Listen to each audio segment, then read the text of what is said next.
খেজুর গুড়ের যশোর শুধু তাল খেজুর গাছ নয়, চারপাশে সরিষা এবং অন্যান্য ফুলেরও সমাহার এখানে। দেখুন কিভাবে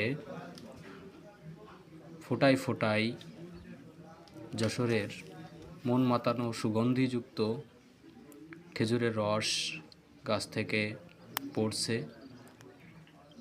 এই রস যেমন সুগন্ধি ঠিক তেমনি সুস্বাদু। এক এক ফোঁটা করে যেন মধু পড়ছে। স্থানীয় ভাষায় এটাকে বলা হয় মাটির ঠিলে বা মাটির হাঁড়ি। এই মাটির হাঁড়িতে একটা গাছ থেকে এক রাতে এক হাঁড়িও হয়, আবার কখনো কখনো দুই হাঁড়িও হয়।